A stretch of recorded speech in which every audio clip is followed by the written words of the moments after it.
because I want to keep Florida, Florida. I know what Florida was like. I know what Florida should be. My mother was 14 when she had my brother, 17 when she had me. We come from a very poverty family. My dad made $2.38 an hour. I won't get into the full story. There's a more full story behind that, to where my grandmother wanted to kill my dad. She rode around with a shotgun trying to kill him back in the 70s, which is real. And I'll get into it a little bit because I just thought the Lord's leading me to there. And a lot of times I get the question about abortion. The reason why I don't agree with abortion is this one. Many reasons. Number one, God.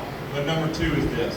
So my mother was actually 13 pregnant with my brother, had him when she was 14. At the same time, you know, my obviously grandmother wanted to kill my dad. And at the same time, my dad, both of my parents come from very alcohol abusive granddads. They used to beat my grandmother, all abusive stuff, very bad. And my dad's dad was a truck driver, so he would actually come home, get drunk, do that, and he would just pack up and leave because he had his truck with him, and he would take all the money.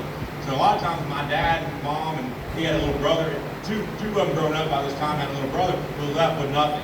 So they were getting evicted from this house, going to this house. Back when Florida was Florida, we had what we call grove houses.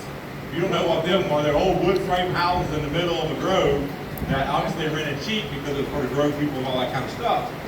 So at the same time, my mother got pregnant with my brother. My actually grandmother got sent home with stage 4 cancer to die. They actually sent her down to Miami, down the road here, and stuck cobalt up inside of her, burnt her insides up.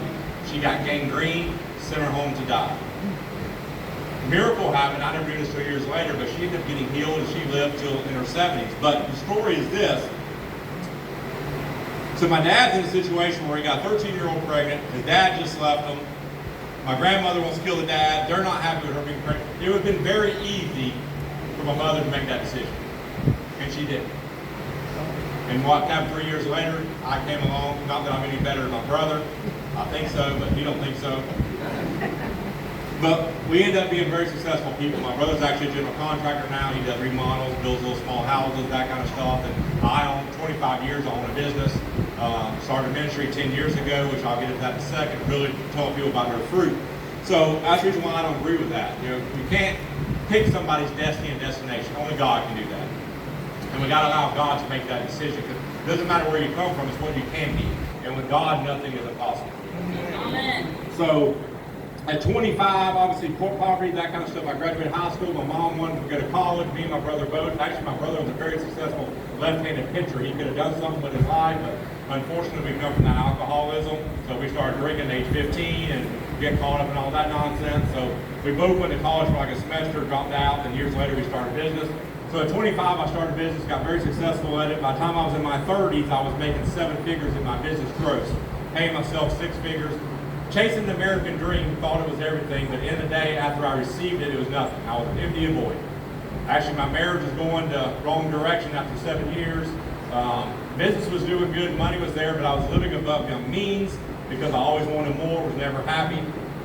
But what happened to me at 32, I had a radical encounter with Jesus Christ, radically changed my life, and I did what every Christian should do. I came home from church, I came home from actually a hunting trip where I got an encounter with Jesus, started going to church. But what I noticed the next 5 years going to church, I learned what not to do. The church, a lot of times, they're different politics. They'll sit in a room, talk about all the issues and problems, even raise money, but whatever gets done, nothing. Same issues, same problems, same drug addict, same prostitute, same all that happened. So just like I started my business, I done stuff in my life, I said, you know what, they're not going to do it, I'll do it. I know what God can do, so I come from nothing and make my